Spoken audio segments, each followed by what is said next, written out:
এই নিয়ে দ্বিতীয়বার আমি আপনার মুখোমুখি হলাম। এই দুবার ছাড়া আগেও কি কোনোদিনও দেখা হয়েছে আমাদের?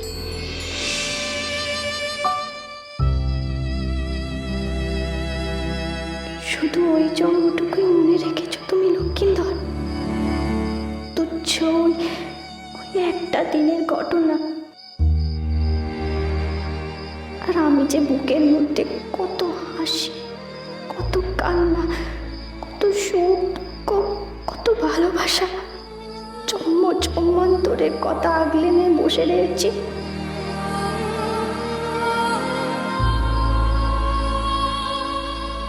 কি হলো? কি ভাবছেন আপনি? এমন কোনো স্মৃতি আছে কি যা আপনার মনকে আলোড়িত করছে? এ পোড়া মনে কত কথা ফিরে ফিরে আসে। আমি মুখ্য মেয়ে মানুষ, মনের মধ্যে কত চাইপাস কথা, তা আপনার না শুনলেও কাজে দেবে। আপনি বরং কাজের কথা বলুন। রাজা লক্ষ্মীধর কোন অদৃষ্ট আবার আপনাকে আমার কাছে টেনে নিয়ে এলো? অদৃষ্টের কি পরিহাস! দেখো দেখো মনুষা, বেহুলা স্বেচ্ছায় নিজের জীবনে কত বড় ঝঞ্ঝা ডেকে এনেছে। এই দুর্ভাগ্যকে সে তো নিজেই জীবনে বরণ করে এনেছে। স্বর্গের অনন্ত সুখ, বিলাসবহুল জীবনকে সে নিজে স্বেচ্ছায় ত্যাগ করে এই নশ্বর মানব জীবনকে বরণ করেছে। নারী জীবনের সমস্ত দুঃখ, যন্ত্রণা, বেদনা সবকিছুকে সে তার নিজের আঁচলে বেঁধে এনেছে। উষার আত্মত্যাগী শক্তি, কঠিন মনোবল, তাই দেখেই যে আমি ওকে আমার প্রধান অস্ত্র হিসেবে বেছে নিয়েছিলাম দিদি। অথচ দেখো, যে আশায় বুক বেঁধে সে এতখানি আত্মত্যাগ করলো, তা কিন্তু বিফলে গেল।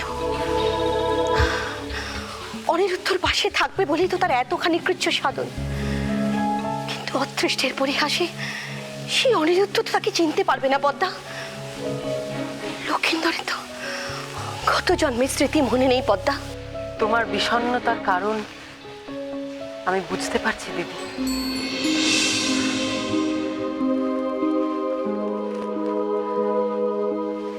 তবে তুমি ভেবে বলো না, এমনটাই তো হওয়ার কথা ছিল দিদি। আমি যে শুধুমাত্র বেহুলার জন্যই পিতা মহেশ্বরের কাছে আর্জি জানিয়েছিলাম। বেহুলার গত জন্মের স্মৃতি, অনিরুদ্ধর প্রতি তার বিপুল ভালোবাসা, তাদের প্রেমের অনন্ত আকর্ষণ, এই সমস্ত কথা যদি বেহুলা ভুলে যেত, তবে যে আমার কাছে করা প্রতিজ্ঞার কথাও সে ভুলে যেত দিদি। সেই জন্যই তো আমারই প্রার্থনায় দেবাদিদেব ও অগ্নিদেব বেহুলাকে জাতিস্বর হয়ে জন্মাবার বর দিয়েছিলেন। কিন্তু সেই বর যে বেহুলার জীবনে অভিশাপ হয়ে গেছে। মনোজা, লক্ষিন্দর যদি আর বেহুলাকে চিনতেই না পারে, তাহলে চিনবে কি করে দিদি, কি করে? লক্ষিন্দর তো আর জাতিস্বর নয়। আচ্ছা পদ্মা, নাই বা থাকলো লক্ষিন্দরের গত জন্মের স্মৃতি, এই জন্মেও তো লক্ষিন্দর বেহুলাকে নতুন করে ভালোবাসতে পারে। কিন্তু কিন্তু তাদের জন্য তাদের মধ্যে যোগাযোগ হওয়া দরকার, একটা যোগসূত্র তৈরি হওয়া দরকার। আচ্ছা ধরো, যদি সত্যি সত্যি বেহুলা চাঁদকে সারিয়ে তুলতে পারে, তাহলে তো তাদের মধ্যে একটা যোগসূত্র তৈরি হতে পারে। আচ্ছা আচ্ছা, বেহুলা কি পারবে সত্যি সত্যি চাঁদকে সারিয়ে তুলতে?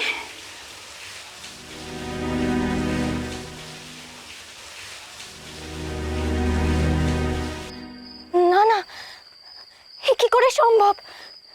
এ আপনি কি বলছেন? অসম্ভবকে সম্ভব করার জন্যই তো আপনার কাছে আসা। ও কথা বলবেন না, বলবেন না রাজা। দেশের সেরা কবিরাজরা যেখানে জবাব দিয়ে গেছেন, আমি কি করব?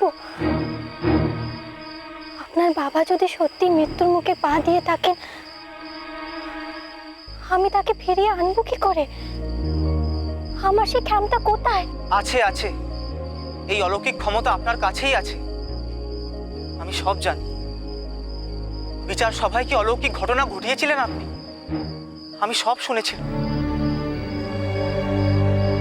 শুধু চম্পক নগরী বা উজানি নগর নয়, আশেপাশে গ্রামের লোক এক কথায় স্বীকার করে যে দৈব শক্তি আছে আপনার।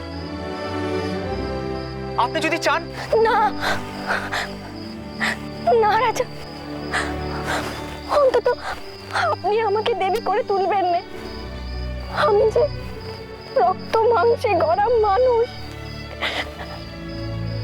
সুখ দুঃখ আশা আকাঙ্ক্ষা দিয়ে গড়া মানুষ। এ কথা বলবেন, এ কথা বলবেন। আমার বাবাকে সুস্থ করে দিন। আমি আপনার পায়ে পড়ছি, আমি আপনার পায়ে পড়ছি। না না, ও কথা বলবেন না, দোহাই আপনার, ও কথা বলবেন না। কথা বলে আমাকে পাপের ভাগী করবেন না। আমার আমার জায়গা যে আপনার পায়ে রাজা।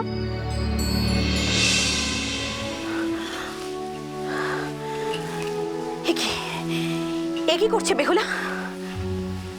এরপর যে লক্ষিন্দর হতাশ হয়ে যাবে, ফিরে যাবে সে।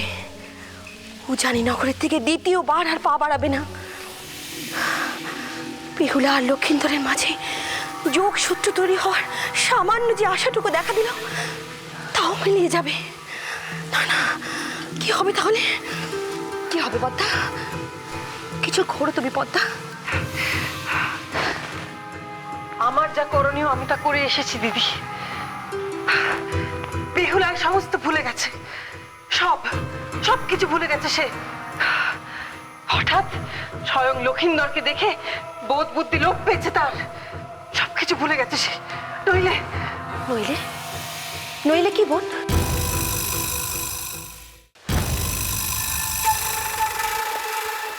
স্মৃতি ভ্রংশ হয়েছে নাকি তোমার বেহুলা? মনে করে দেখো, ভালো করে মনে করে দেখো, কি কথা বলে এসেছিলাম আমি তোমায়। স্থির মস্তিষ্কে ভেবে দেখো বেহুলা, কি বলেছিলাম আমি তোমায়? মনে করে দেখো, কোন সহায়তার আশ্বাস দিয়ে এসেছিলাম তোমায়। আমার কথাতেই যে তোমার সমস্ত সংকটের সমাধান ছিল বেহুলা। চন্দ্রধর বণিককে রোগমুক্ত করে তোলার উপায় ছিল। আমি যে তোমায় স্পষ্ট ইঙ্গিত দিয়ে এসেছিলাম বেহুলা। কি কি বললে তুমি? তোমার কথার মধ্যেই ছিল চাঁদকে সারিয়ে তোলার উপায়?